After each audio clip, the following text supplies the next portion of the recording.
The millionaire was drunk when he made the stupid bet. "If you dance this waltz, I'll marry you," he laughed, pointing at his shy maid. She'd always been quiet and reserved, but beautiful in a mysterious way that haunted him. "All right," she said calmly. "I accept." He laughed harder until the music started and she moved. The entire ballroom stopped, because his maid wasn't just dancing, she was performing flawlessly like a true professional. Sebastian Kent froze, champagne glass forgotten in his hand. Who the hell was this woman working in his house? And why did watching her dance make him want to keep that stupid promise? And my name is Rowan, the mind behind this channel. Now on screen, I'm showing you the comments from Phyllis and Newlin. Thank you so much for commenting, guys. And tell me something. Can a millionaire who always treated his maid as invisible suddenly truly love her? Answer down below and maybe your comments will appear in the next video. Chapter 1. The Drunken Bet. She was supposed to be invisible, so why did everyone stop breathing? Sebastian Kent was hosting one of his famous dinner parties in his Upper East Side penthouse, and everything was going exactly as planned, with 30 guests circulating between the panoramic windows that displayed Central Park illuminated under Manhattan's night sky, while hired waiters served French champagne in crystal glasses that reflected the soft light from the modern chandeliers. But while he smiled at his guests' comments, Sebastian's eyes drifted to the discreet figure moving among the groups of guests like an elegant shadow.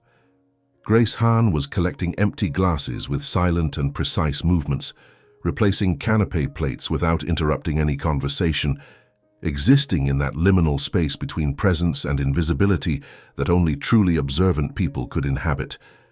She preferred it that way. Sebastian knew this in the 6 months she'd worked for him.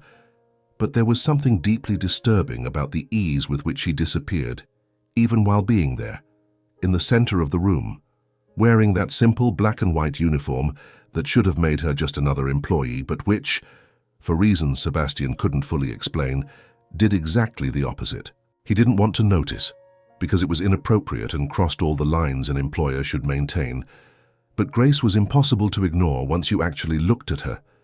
It wasn't conventional beauty of the kind that dominated magazine covers or drew attention in expensive restaurants, but something more subtle and disturbing, a combination of delicate Asian features with dark eyes that seemed to hold layers upon layers of untold secrets. She never wore makeup, kept her black hair always tied in a low, tight bun, and spoke only when necessary with that soft voice Sebastian had to lean in to hear. But none of that diminished the inexplicable impact she had on him.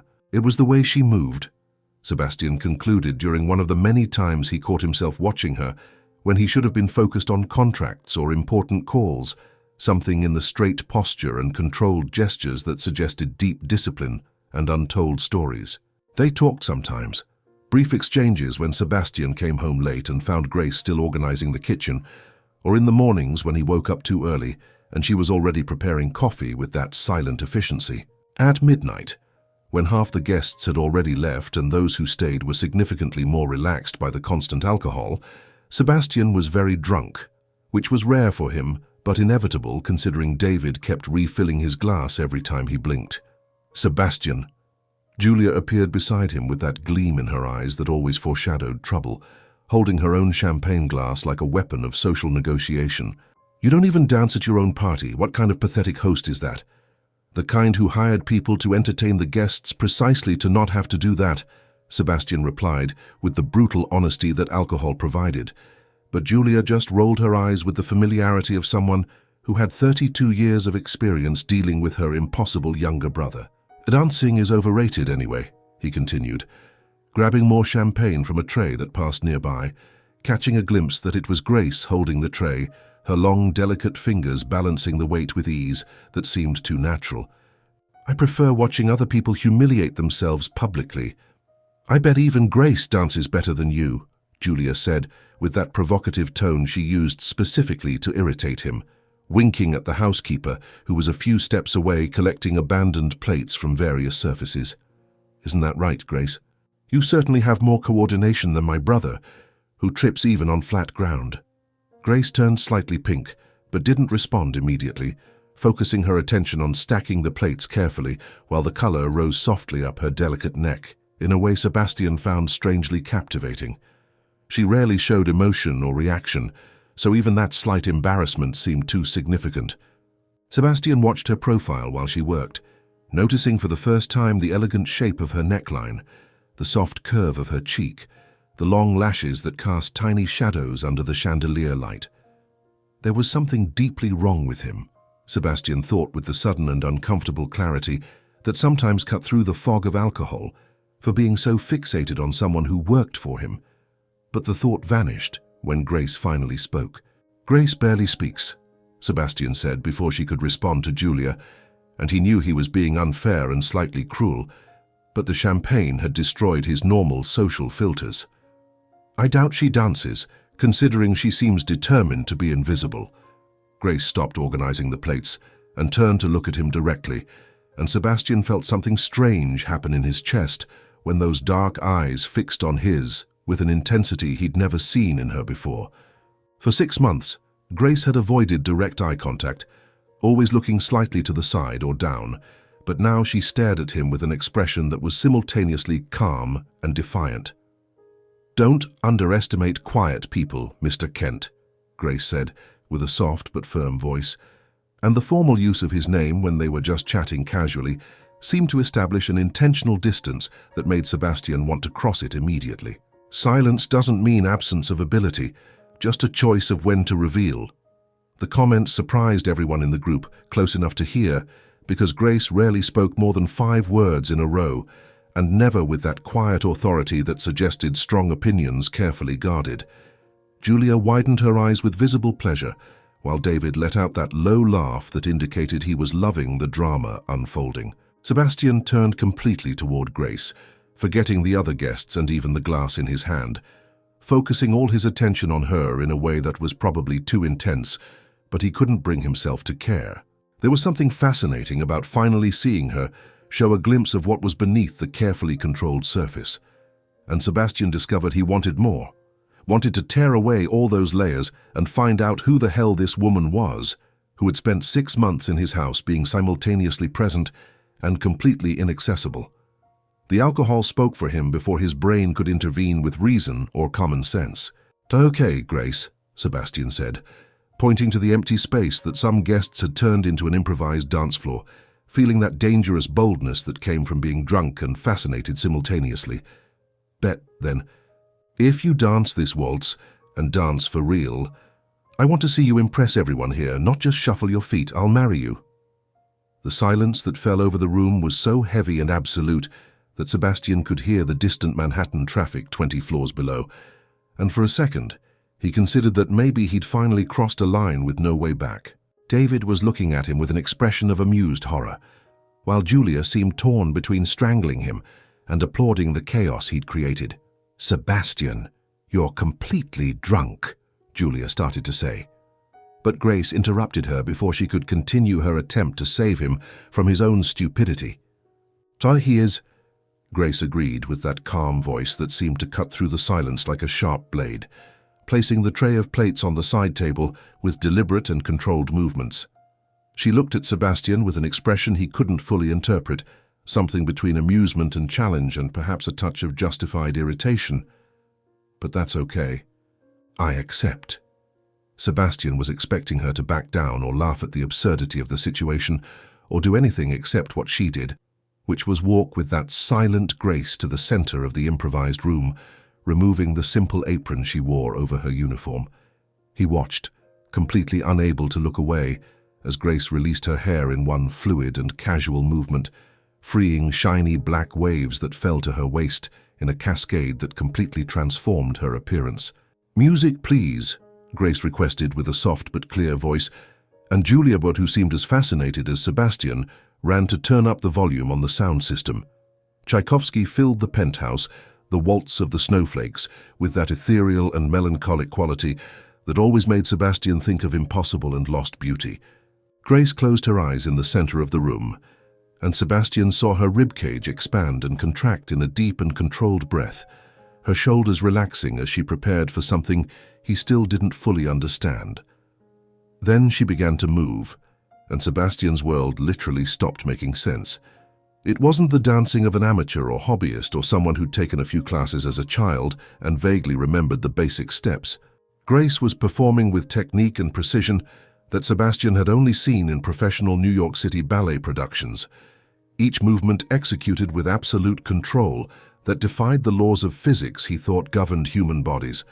She floated through the space as if gravity were just an optional suggestion, her arms creating perfect lines that extended from shoulders to fingertips in impossible geometry. Her entire body moving in complete harmony with the music in a way that seemed more visual art than physical movement. When Grace did an arabesque, balancing perfectly on one leg, while the other extended behind at a 180-degree angle, holding the position with stability that shouldn't be possible, Sebastian heard someone gasp audibly and wasn't sure if it had been himself or one of the guests. The turns she executed were controlled and precise, the speed increasing and decreasing perfectly in sync with the orchestration, and when she leaped, for a moment she seemed genuinely suspended in air before landing with lightness that produced no perceptible sound. The entire ballroom had stopped completely, all conversations dying mid-sentence while 30 people watched with absolute and silent attention. Sebastian let the champagne glass fall from his hand without noticing, until he heard the distant sound of crystal shattering against the wooden floor, the golden liquid spreading in a pattern that would stain the antique Persian rug he'd bought at auction for a ridiculous amount, but he couldn't look away from Grace long enough to care about material damage.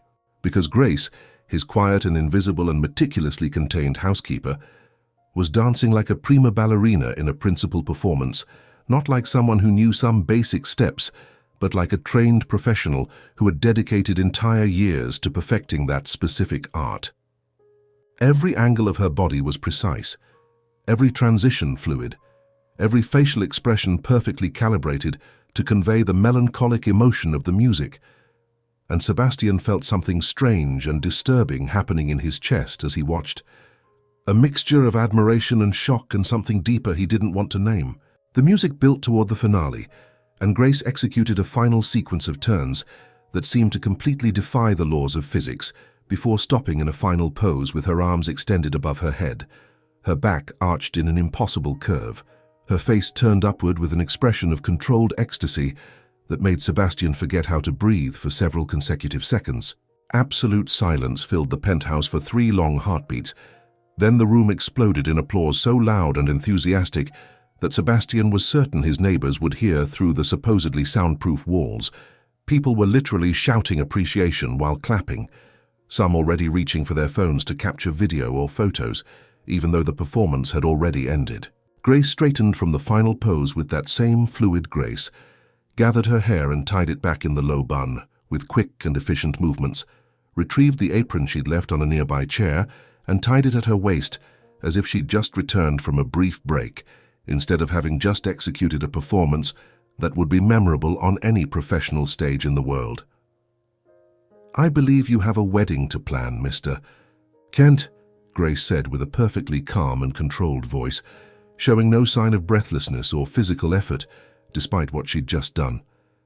She looked at him with those dark, impossible-to-read eyes, and Sebastian could swear he saw a touch of satisfied challenge in her expression before she turned and walked toward the kitchen as if nothing extraordinary had happened. Sebastian stood frozen in place, completely unable to process what he'd just witnessed, while 30 guests looked at him expecting some kind of reaction or response. His mind was spinning through questions that accumulated at impossible speed, each one more urgent than the last, but none managing to form coherent words that could come out of his mouth. Julia was laughing so hard she had to lean on David to keep from falling, tears literally streaming down her face as she tried to regain her composure and failed completely. "Little brother," she managed to say between broken laughter, "you just got absolutely destroyed by your housekeeper. That was the most incredible thing I've ever seen in my life." David Sullivan, who normally maintained that professional lawyer posture even in social situations, was looking in the direction Grace had disappeared with an expression of absolute fascination and confusion. "Who the hell is this woman?"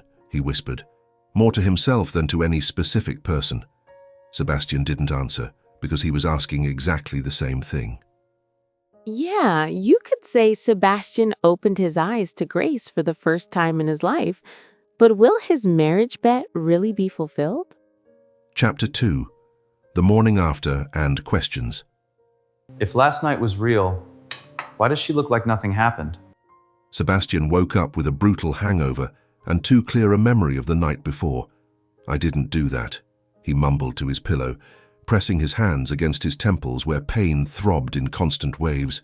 I didn't bet marriage with my housekeeper.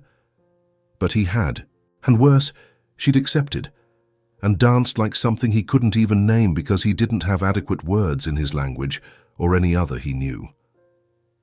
Sebastian dragged himself out of bed and stumbled to the kitchen at 9 in the morning, late by his normal standards but surprising considering he'd gone to sleep close to 3. Grace was there, as always, preparing coffee with those precise and efficient movements. The uniform was impeccable, hair tied in the familiar low bun, expression serene, as if she hadn't destroyed his world just a few hours ago. "Good morning, Mr. Kent," she said without looking directly at him, placing a steaming cup of coffee in front of the place where he normally sat at the Marble Island. "Aspirin is on the side." Sebastian looked at her, really looked for the first time since she'd started working for him 6 months ago. Without makeup, Grace was beautiful in a natural and discreet way, the perfect skin and delicate features creating subtle harmony that didn't need artifice. But it was the posture that caught him now with revealing force, the way she moved where each gesture had grace and absolute control. How the hell had he never noticed? Grace. His voice came out hoarse and uneven. "About last night, I need to talk about what happened." "You were drunk," Grace interrupted with a polite but firm tone, continuing to organize utensils in the kitchen without facing him. "Bets made under the influence of alcohol don't count. Everyone knows that. You dance."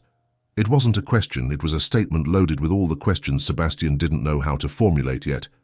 Grace stopped moving for exactly 3 seconds before resuming organizing the clean dishes. "Danced," she corrected with speed that seemed defensive. "A long time ago." "Grace, that wasn't used to dance." Sebastian leaned on the island, trying to capture her gaze that refused to meet his. "That was professional level. Her level I don't even know how to classify properly, but it was something completely insane to watch." Heavy silence filled the kitchen, broken only by the distant sound of Manhattan traffic 20 floors below. "Were you a professional ballerina?" Sebastian pressed when it became clear she wasn't going to respond voluntarily. Grace stopped moving again, her hands resting on the edge of the sink while her shoulders tensed under the simple uniform. She stayed still for long enough that Sebastian began to think she simply wasn't going to answer. "I was," she finally said, voice low but controlled. "A long time ago. I don't dance anymore." "Why?" "Because life changes, Mr. Kent." Grace turned to face him for the first time since he'd entered the kitchen, and there was something hard and closed in her expression. "And about the bet. I release you from the obligation. You were drunk. It was a bad joke. We can forget it and move on normally." "What if I don't want to forget?" The words came out of Sebastian's mouth before his brain could filter or consider the implications, loaded with meaning he himself didn't quite understand yet. Grace froze, her dark eyes widening slightly with something between surprise and alarm. "Excuse me." Her voice was cautious and guarded again. "You can't be serious." "I don't know what I'm saying," Sebastian admitted with brutal honesty that the residual alcohol in his system still allowed. "I just know I want to understand who you really are, not just Grace, the efficient housekeeper. You have layers, mysteries. And last night I saw someone different, and now I can't stop thinking about it." Grace put the cup she was holding back on the counter with excessive care, and Sebastian noticed her hands trembled slightly despite the rigid control she was trying to maintain. "Mr. Kent, with all due respect, my personal life is none of your business," she said with each word measured and deliberate. "I work well. I do my job properly. The rest doesn't matter to our professional relationship. It matters to me." "Why?" Frustration broke through her careful calm, like a crack in a polished surface, her voice rising slightly in volume. "Why does it suddenly matter so much? 6 months, Mr. Kent. I've worked here for 6 whole months.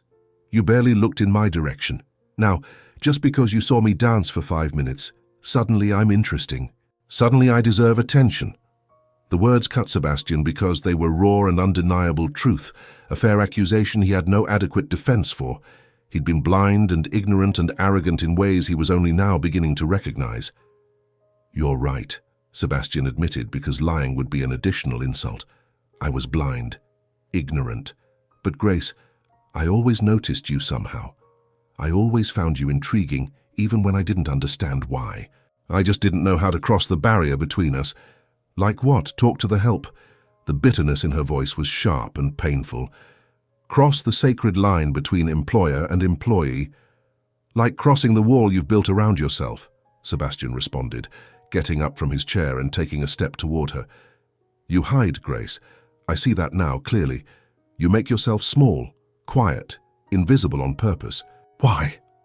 Tears shone in Grace's eyes for a brief moment before she blinked rapidly and made them disappear through sheer force of will. She grabbed the apron hanging on the nearby chair with stiff and controlled movements. "Because it's safer," she answered, with a voice so low Sebastian had to lean in to hear properly. "Safe from what?" "From being seen." Grace tied the apron at her waist without looking at him again. "Excuse me, Mr. Kent. I need to clean the living room before the cleaning products lose their effectiveness." She left the kitchen with quick and silent steps, leaving Sebastian alone with a cooling cup of coffee and 1,000 questions that had no answers. He stood there for several minutes, trying to process the conversation and understand why he felt worse now than when he'd woken up with the brutal hangover. Julia appeared from the guest room 15 minutes later, wearing wrinkled clothes from the night before and messy hair in a way that indicated bad sleep. She looked at Sebastian still sitting at the kitchen island and sighed with familiar resignation. "You messed everything up," she declared, pouring coffee for herself. "I know. Are you going after her to try to fix it?" Sebastian looked in the direction Grace had gone, then back at his sister. "Should I? Or will I just make things worse?" Julia sat beside him at the island, with exaggerated patience she used when she thought he was being especially obtuse about something obvious. "Little brother, I've known you for 35 whole years. I have never ever in our entire life seen you look at someone the way you looked at Grace last night while she was dancing. Julia, don't start with that." "You couldn't breathe," Julia continued, ignoring his protest, touching his shoulder with gentleness that contrasted with the frankness of her words. "You looked like you'd seen something divine or impossible. Whoever Grace is, whatever she's hiding from you and the world, it's worth finding out. You know why, Seb? Because I think you just fell in love with your housekeeper."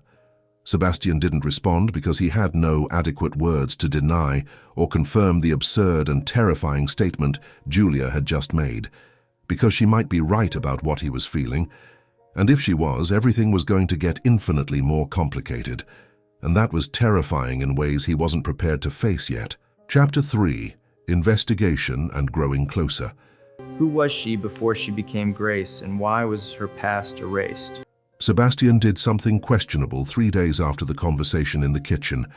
He called David Sullivan and asked for a complete investigation into Grace Hahn, knowing he was crossing ethical boundaries, but unable to stop the need to understand who she really was. "This is an invasion of privacy," David pointed out, with a tone that mixed professional concern and personal disapproval. "I know." Sebastian looked through the office window at the Manhattan traffic below. "But she won't tell me. And I need to know, David." David sighed over the phone, the sound loaded with resignation. "It'll take a few days, and Seb, think carefully about what you're going to do with any information I find. Secrets have reasons for existing." 3 days dragged like entire weeks while Sebastian waited for the investigation results. He tried to maintain a normal routine, focus on meetings and contracts, but discovered his mind always returned to Grace and the mysteries she guarded so carefully.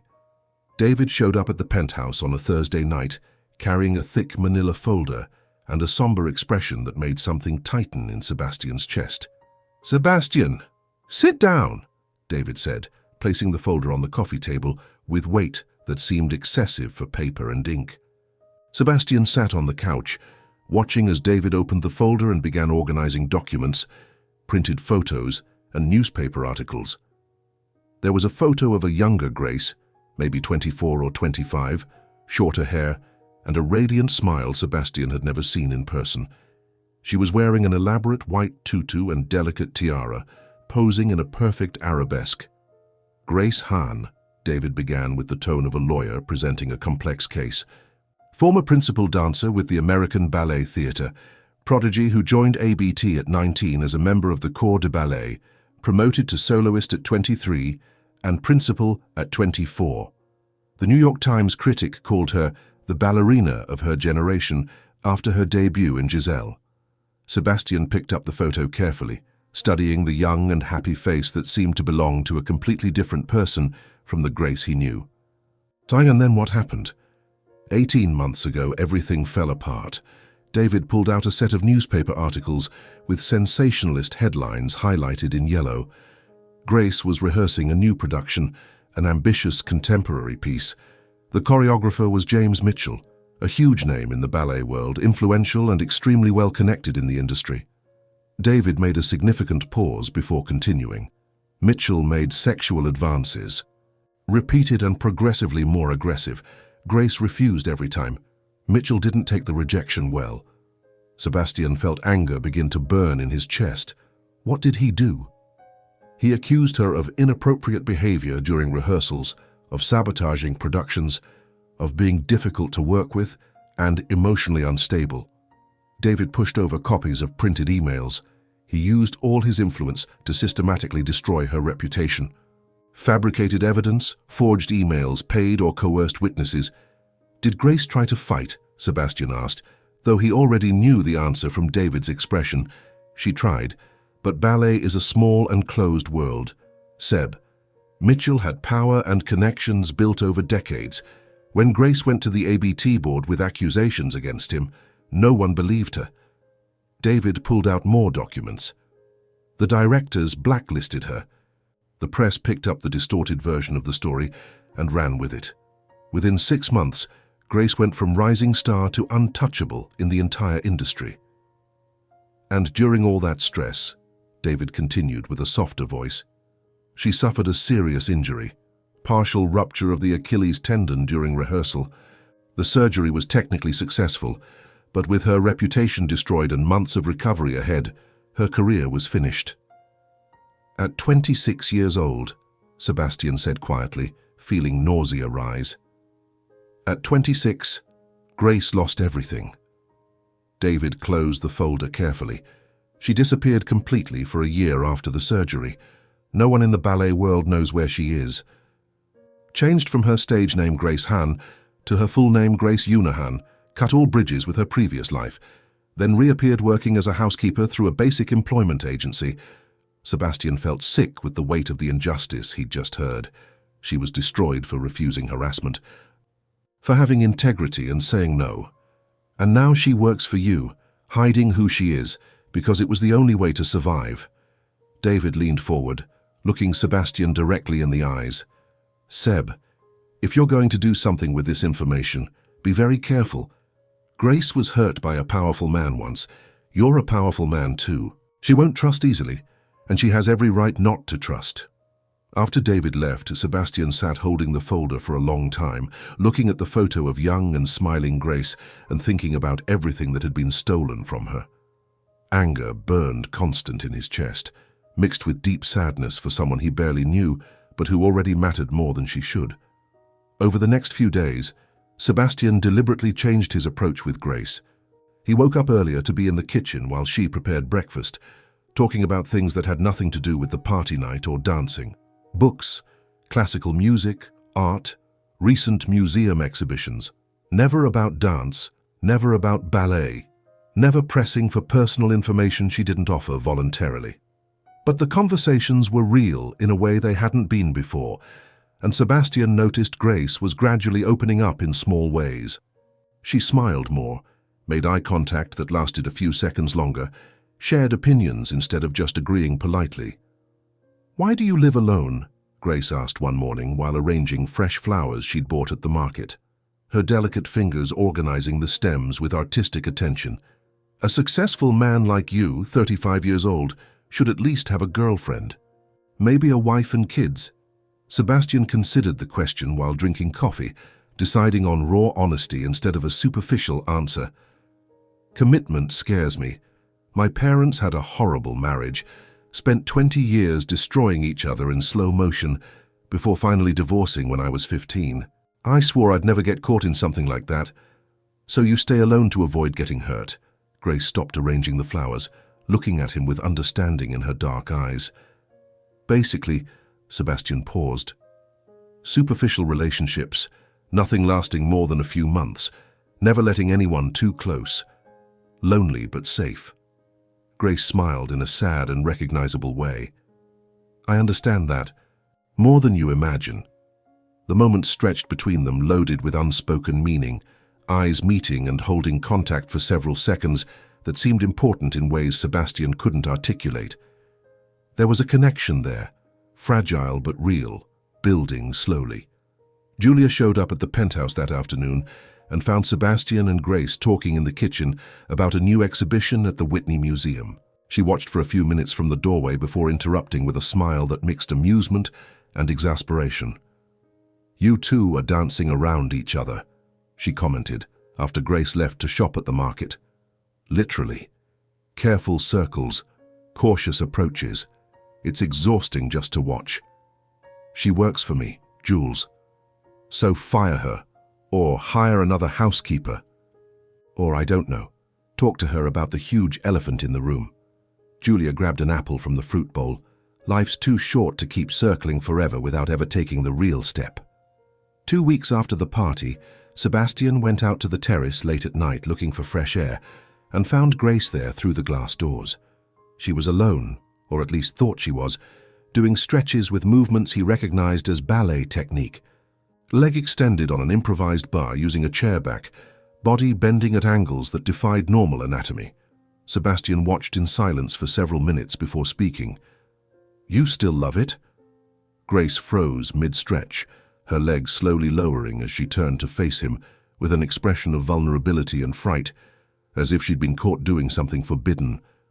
"Mr. Kent, I didn't know you were here."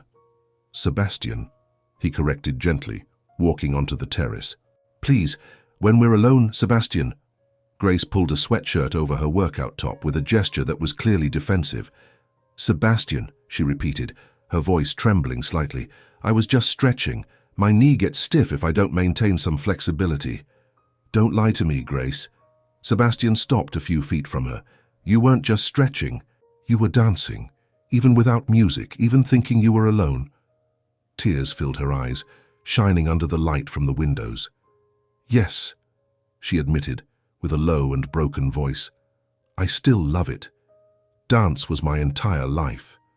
Losing it was like dying, but worse because I was still alive to feel the loss every day." "Why don't you go back?"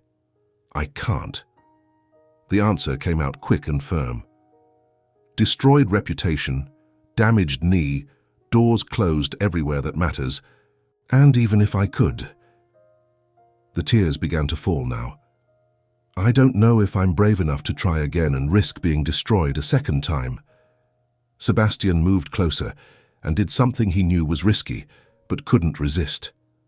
He wiped a tear from her face with his thumb, the touch intimate and gentle in ways that crossed all the lines between them. "Grace, I did something terrible. Something you have every right to hate me for doing." He took a deep breath. "They investigated you."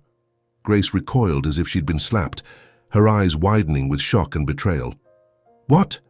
I know about ABT, about James Mitchell and what he did, about the scandal and the false accusations and the injury, about everything that was taken from you."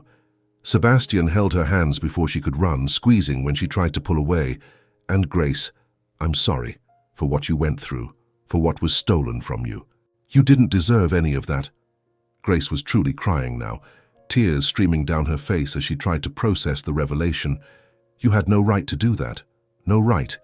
I know it was wrong and invasive, and I have no excuse except that I needed to understand." Sebastian held her face between his hands carefully. "Why you hide?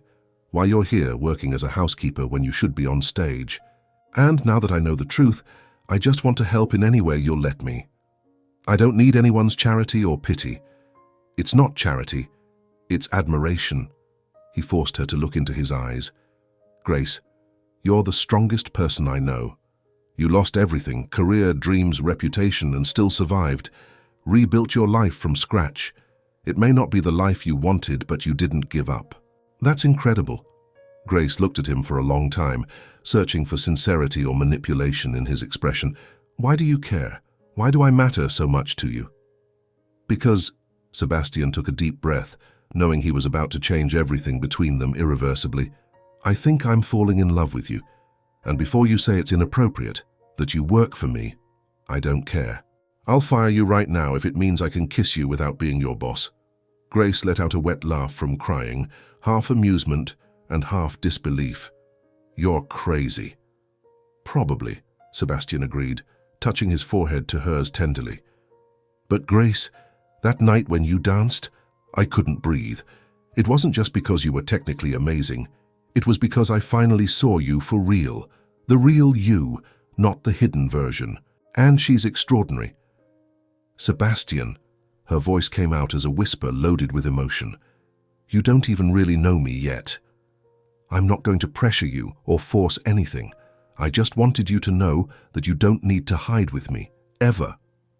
He pulled back slightly to see her face. You can be who you are, all the parts, and I'll be here. Grace looked at him for several seconds that seemed to last an eternity, then did something that surprised them both. She leaned in and kissed him, impulsive and desperate, years of loneliness and pain and hiding pouring into that single contact.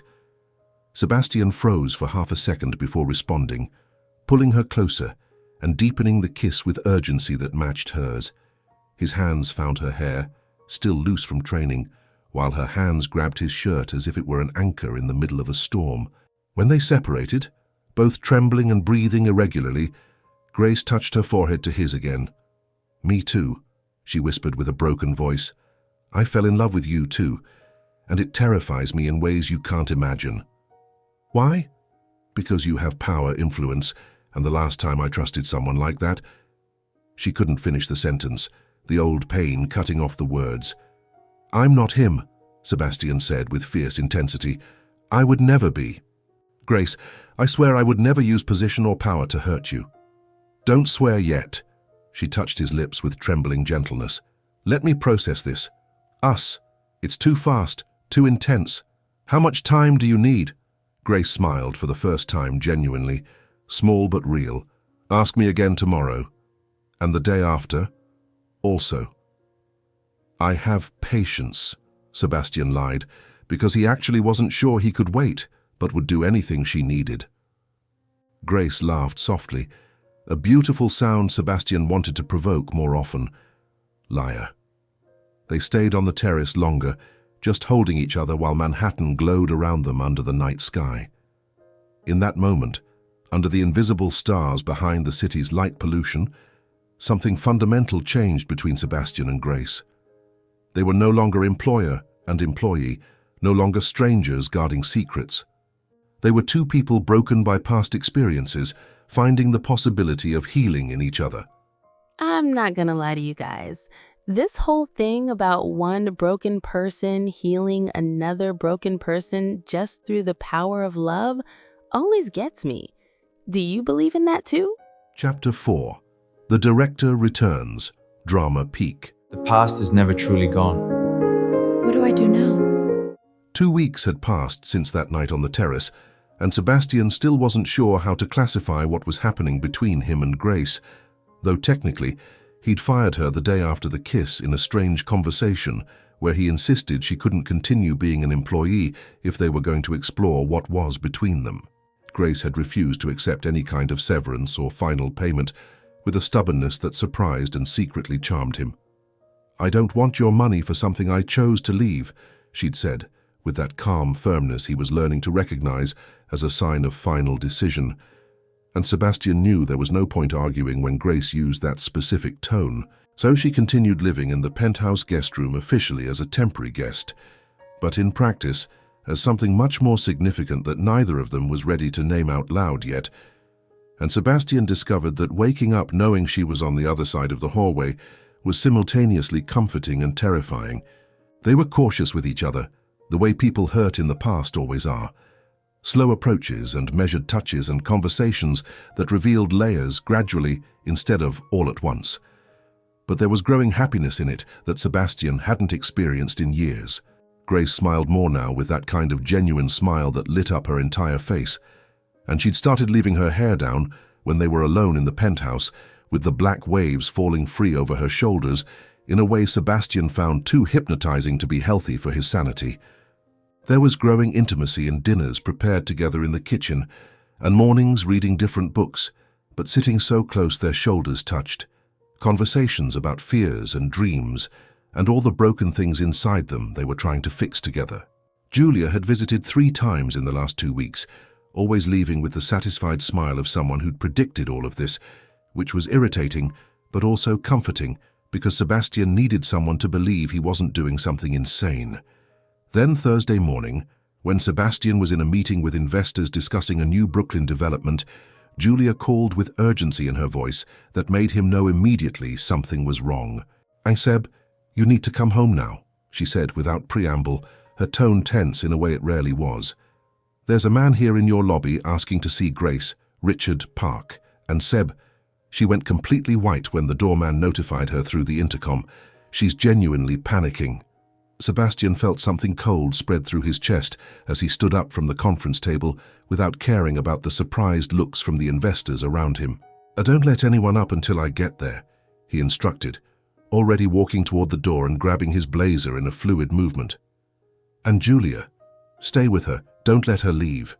He cancelled the meeting with a rushed excuse that probably didn't convince anyone, got a taxi in record time, and gave the driver an excessive amount to drive as fast as traffic laws allowed. The 20-minute trip seemed to last hours, while Sebastian tried not to imagine Grace disappearing from his life as quickly as she'd entered it, because he knew she had the ability to become invisible when she wanted. When he finally arrived at the penthouse E, Julia was standing outside Grace's room with a worried expression, pointing to the closed door where sounds of frantic movement could be heard through the wood. Sebastian opened without knocking, finding Grace in the middle of the room with a suitcase on the bed and piles of clothes being thrown inside without any organization, her face pale and eyes wide with a kind of panic he'd never seen in her before. "Grace, what's happening?" he asked with a carefully calm voice, even though his heart was beating too fast. "I need to leave now before it's too late," she responded without looking at him, continuing to pack with quick and uncoordinated movements. "Richard is here. He found me after so long, and I can't stay to find out what he wants." Sebastian crossed the room in 3 steps and held her shoulders with gentle firmness, forcing her to stop moving. "Breathe," he instructed when he saw she was hyperventilating. "Who is Richard Park and why are you so scared?" "The artistic director of ABT when everything happened," Grace explained with a trembling voice, her hands gripping his arms as if she needed physical anchoring. "He was there during the whole scandal, took James's side, blacklisted me, destroyed my career along with all the others. If he's here now, it can only be because he wants to finish the job he started. Or," Julia appeared at the door holding her phone, "he wants to apologize. Seb, I talked to him briefly when he arrived. He seems genuinely remorseful, almost desperate even." "I don't trust him," Grace said with absolute conviction. "Then let's find out what he wants together," Sebastian decided, taking her hand and intertwining their fingers. "I'm not going to let anyone hurt you again, Grace. He'll have to go through me first." Richard Park was in the living room waiting, a 60-year-old man wearing an expensive suit, but with a posture that suggested the weight of guilt on his shoulders, and he stood up when Grace entered with Sebastian beside her. "Grace," Richard said with a voice loaded with genuine emotion, taking a step toward her before stopping when he realized she'd backed away. "God, you're okay. I spent months trying to find you." "What do you want, Richard?" Grace asked with a cold and controlled voice. "And make it quick, because I have no patience for games." Richard ran his hand through his grey hair in a tired gesture, then took a deep breath as if preparing for a difficult confession. "I came to tell the truth. I should have told 18 months ago," he began, looking directly at Grace. "The choreographer, James Mitchell, He lied about everything, every accusation against you, every forged email, every coerced witness, and I was too much of a coward to question it because it was easier to believe him, because he had power and connections I didn't want to lose, because sacrificing you seemed an acceptable price to protect the company. The silence that followed was heavy and absolute. But the universe has a strange way of bringing justice, Richard continued, when it became clear that neither Grace nor Sebastian were going to interrupt him. 6 months ago, another ballerina came forward with accusations against James, then another, then 3 more, until we had 5 women total telling practically identical stories. James harassed, they refused, he destroyed them. The evidence was undeniable when put together, and James was fired, criminally prosecuted, and is now serving a prison sentence. Grace sat heavily on the couch, her legs seeming unable to support her as she processed the words. Sebastian sat beside her immediately, keeping a comforting hand on her lower back. And Grace, when we investigated everything properly, Richard said with a softer voice, we discovered you were right about absolutely everything. The emails you said James had forged through a hacked account, his accusations against you, fabricated lies with no real basis. You were a victim, and we at ABT failed you in every possible way. Why are you telling me this now? Grace asked with a breaking voice, tears beginning to fall. Because the ABT board wants to make amends in a real and tangible way, Richard responded, pulling a thick envelope from his pocket. A formal offer of your position back as principal dancer, with full salary and retroactive benefits, substantial financial reparation for the damage to your career and reputation, and public acknowledgement that you were wronged unjustly.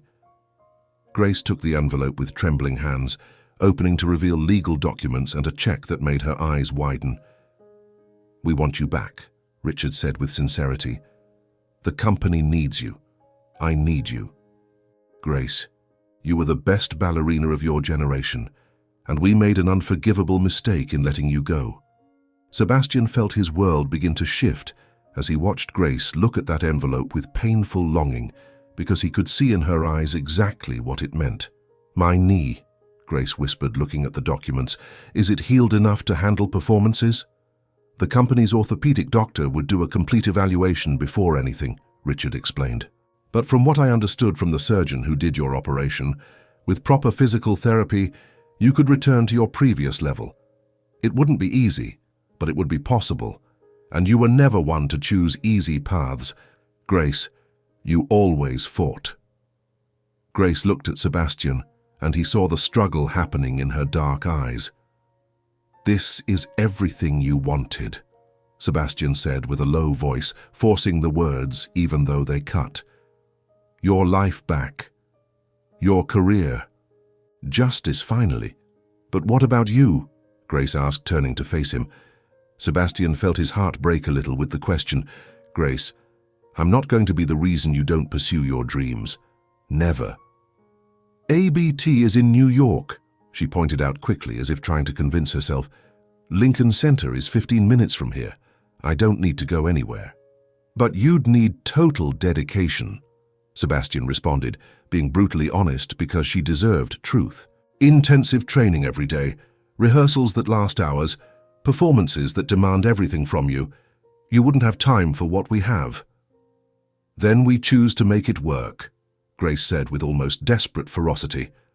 Sebastian, I didn't lose my career once just to lose you too now. What if you have to choose? Sebastian asked the question that was terrifying him. What will you do? The silence that followed was loaded with impossible weight.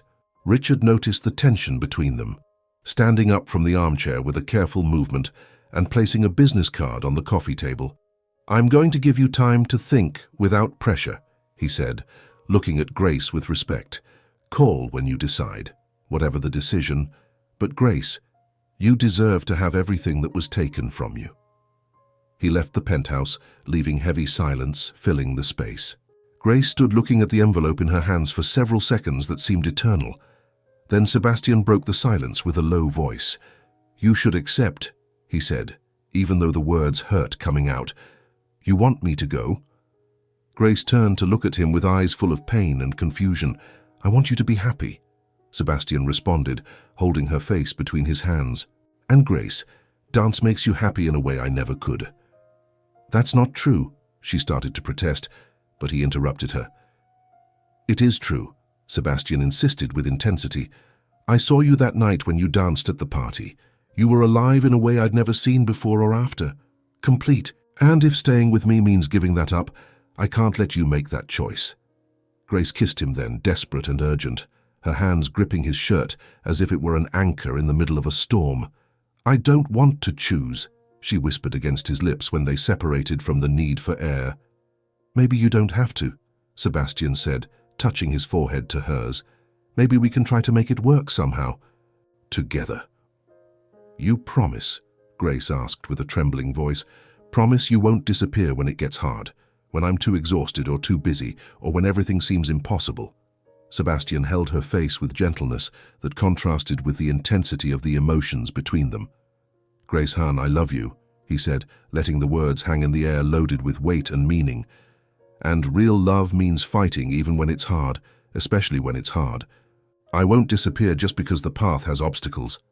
"I love you too," Grace whispered with tears streaming down her face. But this time they were tears of relief and hope instead of fear and pain.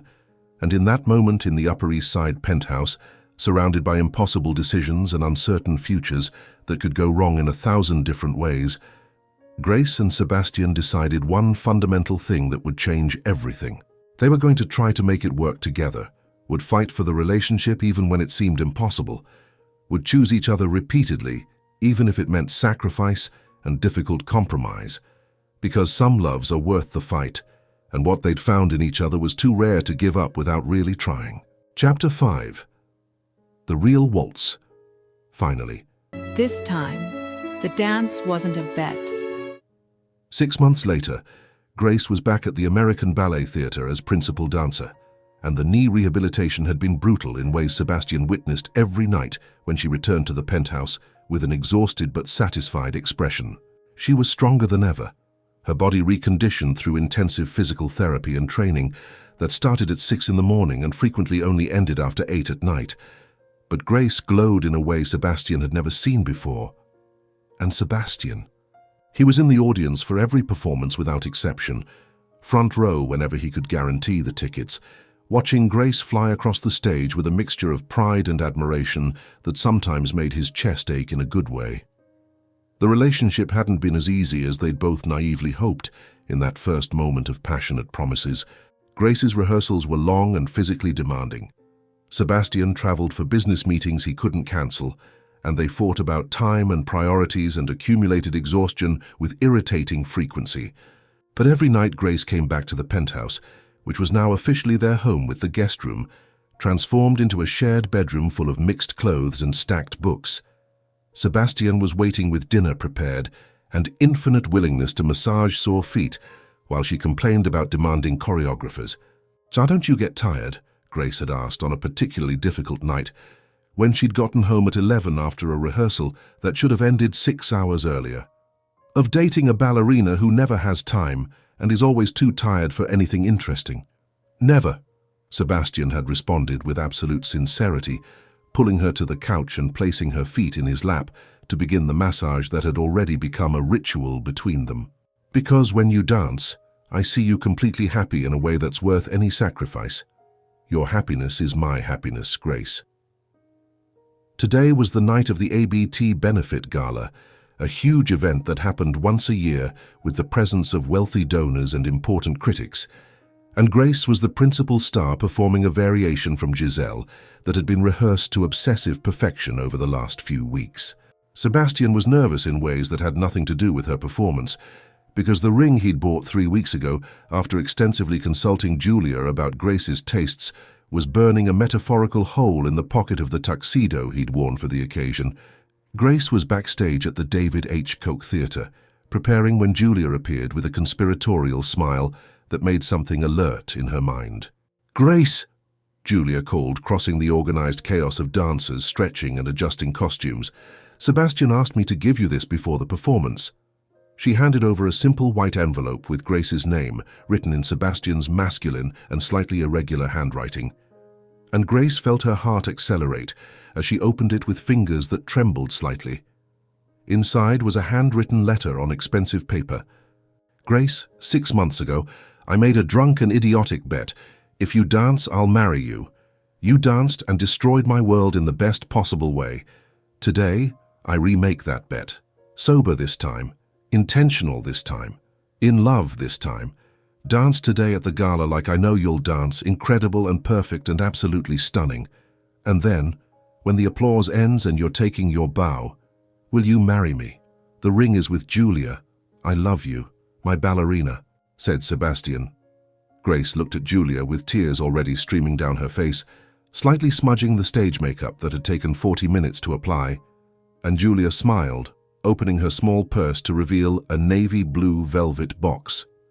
He's going to propose, Julia explained, opening the box to show a delicate and perfect ring, a solitaire diamond in white gold that was exactly the style Grace would have chosen if someone asked, after the performance, on stage.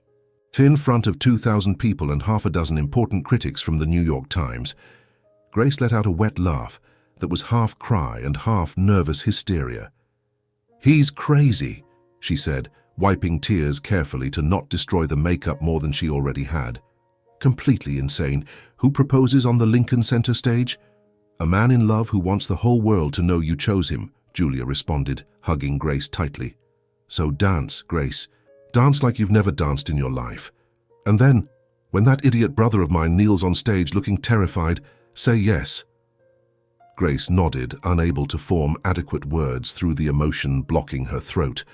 Then Julia left the backstage with a conspiratorial wink, leaving Grace alone to process everything, as the 5-minute call echoed through the hallways. The performance that followed was transcendental, in ways even Grace didn't expect, because she danced with every emotion from the last 6 months poured into each movement, all the fear and joy and impossible love translated into physical language the audience understood instinctively even without words. She floated across the stage as if gravity were optional, executed turns that seemed to defy basic physics, and when she did the final sequence of impossible leaps, the entire audience collectively held its breath. The absolute silence when the music ended lasted exactly 3 seconds before the explosion of applause so loud, Grace felt the vibration on the stage floor. An immediate standing ovation with 2,000 people on their feet, shouting appreciation as she took bows trying to process the magnitude of the reaction. Then something happened that definitely wasn't in the night's official program. Sebastian Kent walked onto the stage. Audible gasps from the audience, because this was irregular in every possible way. But Sebastian walked to Grace with determination on his face and obvious nervousness in his body language. "Excuse me," he said, taking the microphone someone from the staff had run to hand him, his voice echoing through the entire theater.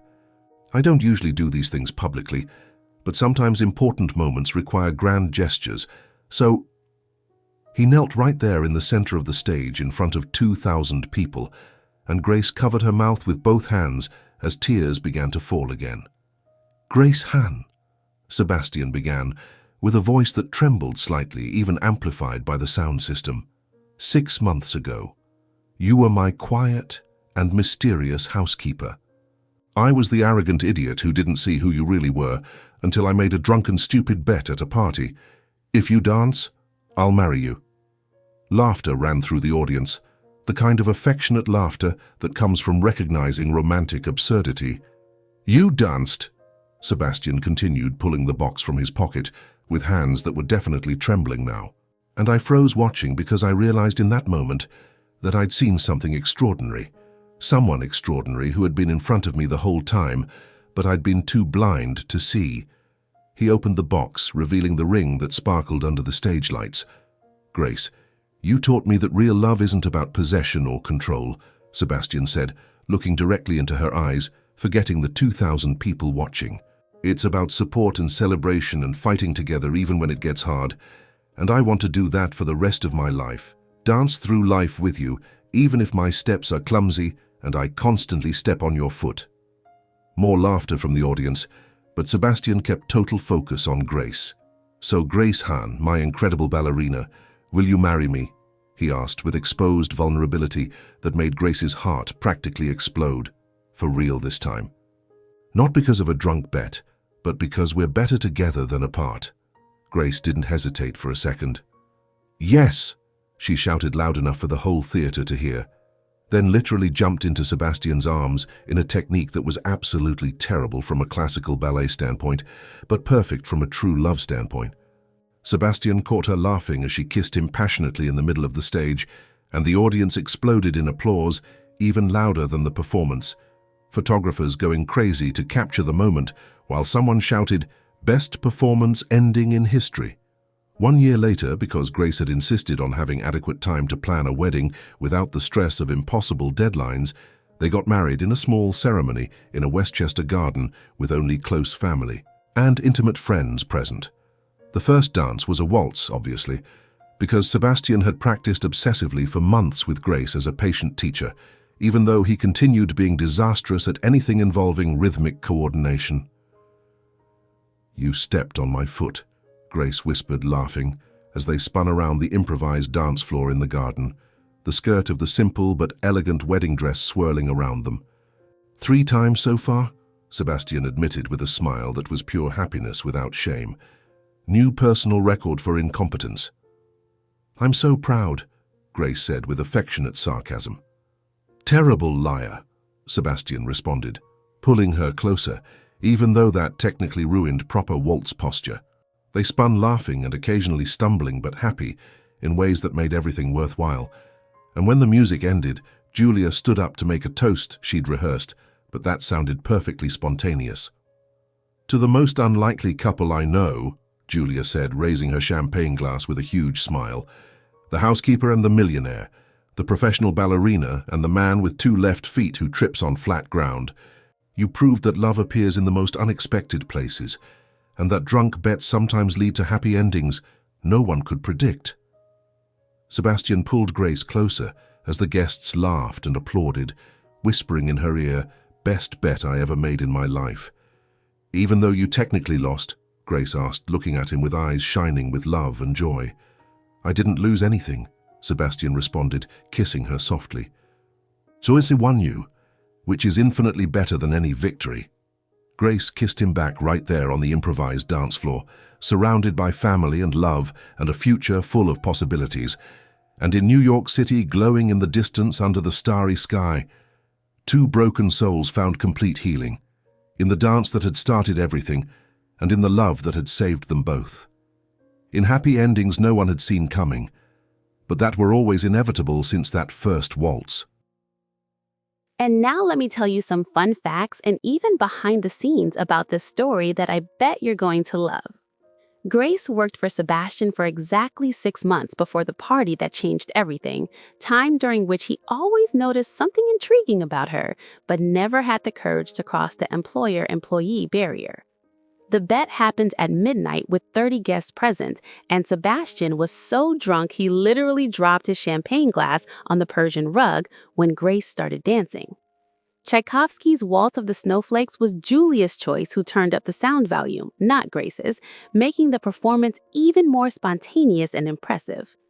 Grace executed a perfect 180-degree arabesque during the performance, a movement that made someone in the audience audibly gasp and immediately proved she wasn't an amateur. David Sullivan took exactly 3 days to compile a complete investigation about Grace, revealing the entire truth about the ABT scandal that Sebastian didn't know.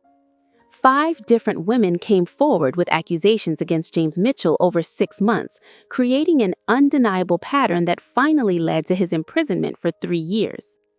Grace completely disappeared for an entire year after the scandal before reappearing working as a housekeeper, a period during which no one in the ballet world knew where she was.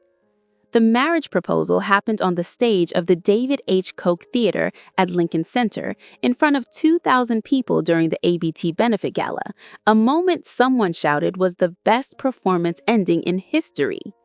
Sebastian stepped on Grace's foot exactly 3 times during the first dance at the wedding, which he himself admitted was a new personal record of incompetence in the waltz he'd practiced for months. Julia Kent is actually 3 years older than Sebastian, not younger, and was the real architect of the romance by provoking the initial bet and then delivering the engagement ring to Grace backstage. And if you want another unforgettable story, click on the video that appears now on your screen and I'll see you there.